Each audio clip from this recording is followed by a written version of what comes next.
Bonjour, bonjour et bienvenue dans cette minute de Sarah que je fais un petit peu à la volée dans cette fin de dimanche où je me suis beaucoup amusée, je dois bien le dire. J'ai fait cette expérience de formation d'autonomie en soufflerie et c'est magique.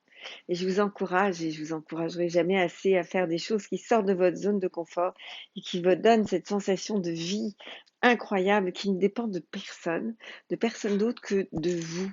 Et cette joie incroyable, cette joie très forte, cette joie qui vous nourrit est comparable probablement au sentiment amoureux, sauf que dans le sentiment amoureux, on est dépendant de quelqu'un d'autre. D'ailleurs, dans le taxi où je revenais, j'avais une de mes amies qui me disait, écoute, le voisin, tout à fait marié et absolument marié, est venu la voir en lui disant, est-ce que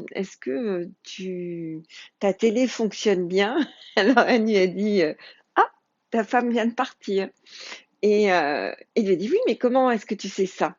Alors, je vais vous faire une vidéo sur la proposition de cette amie qui m'a dit, Sarah, les pervers, c'est bien, mais les hommes mariés, c'est quand même un vrai fléau. Est-ce que tu voudrais bien faire une vidéo sur les hommes mariés?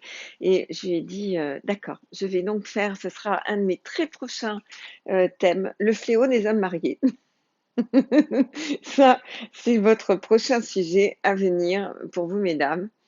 Pour vous, messieurs, évidemment, on peut faire l'inverse, c'est ces femmes qui ne sont pas libres, qui sont en couple, et qui ne vous donneront rien, pas plus qu'un homme marié ne vous donnera quelque chose d'ailleurs. Alors, c'est parti. Et aujourd'hui, quel est le sujet? Le sujet, c'est que faites-vous après un échec? Est-ce que vous faites partie des gens qui se laissent tomber, qui abandonnent, ou bien est-ce que l'échec vous renforce et vous faites face et vous vous relevez? Et j'ai toujours en tête Edison et l'ampoule, et ce journaliste qui lui disait, mais enfin, Monsieur Edison, vous n'êtes pas épuisé après ces 998 tentatives qui se sont soldées par un échec. Et Edison a très joliment répondu, ce ne sont pas des échecs, ça a été 998 fois, 98 expériences pour ne pas y arriver. Et très peu de temps après, je crois, à la 999e fois, le monde s'est allumé. Il a réussi à allumer cette ampoule. Et ça nous a changé nos villes, nos maisons. Ça nous a amené ce confort incroyable de la lumière à toute heure de la nuit. Donc, que faites-vous après un échec? Et on va tapoter directement ensemble. Je crois que c'est le plus simple. Alors, allons-y. Inspirez profondément. Est-ce que je continue à avancer après un échec? Inspirez. Inspirez profondément.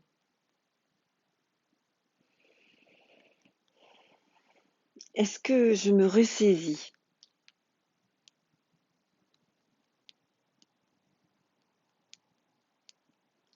Inspirez. Inspirez profondément. Est-ce que je considère que j'ai besoin d'avoir tout juste? Et vous laissez faire. Vous ne cherchez pas les réponses. Inspirez. Inspirez profondément. Est-ce que je fais partie des gens qui ont besoin de ne jamais trébucher, de ne jamais reculer? Inspirez. Inspirez profondément. Est-ce que finalement la seule façon d'apprendre, c'est d'aller au-delà de l'échec?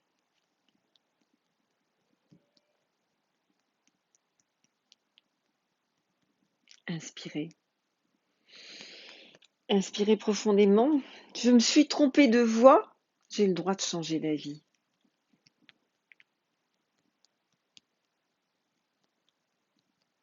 Inspirez. Inspirez profondément. Je Est-ce que je suis capable de lâcher mes certitudes, surtout celles qui sont les plus erronées?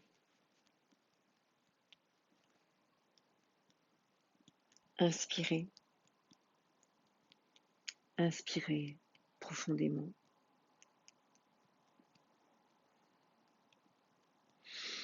Est-ce que je garde la foi? Est-ce que je garde l'espoir? Est-ce que je dépasse mon doute et ma colère?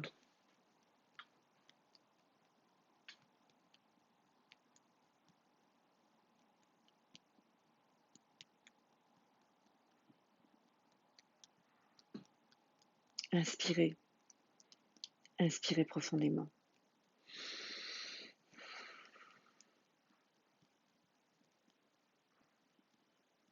Est-ce que je me mets en victime? En victime du monde, de la société, des autres, surtout des autres.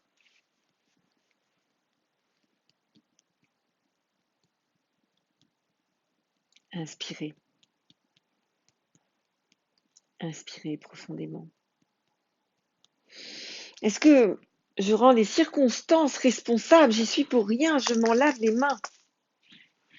C'est pas de ma faute.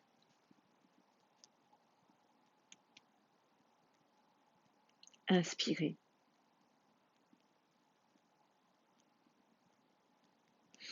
Inspirez profondément. Ou bien alors est-ce que je décide de me relever?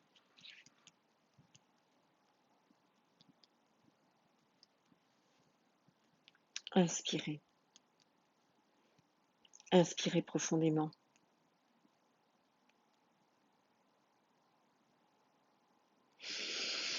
Est-ce que je choisis la foi? Est-ce que je choisis la foi en l'univers, la foi en Dieu, la foi en la vie?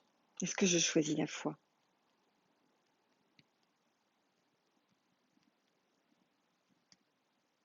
Ou bien est-ce que je lâche?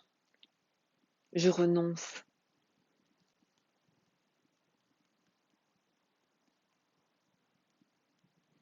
Inspirez. Inspirez profondément. Et est-ce que chaque fois que je suis découragée, euh, j'hésite et je finis par me donner à 100% vers ce que je veux? Inspirez. Inspirez profondément.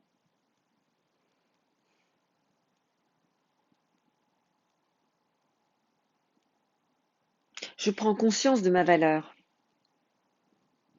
Pourquoi est-ce que j'abandonnerais? Inspirez.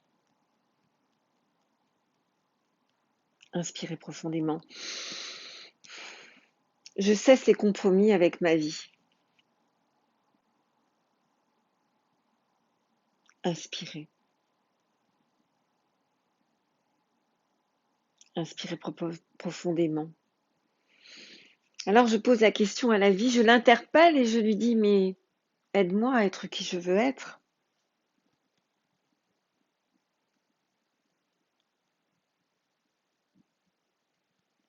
Inspirez.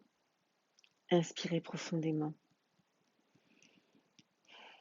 Et dès lors, la vie m'apporte tout son cortège de merveilles et de merveilleux.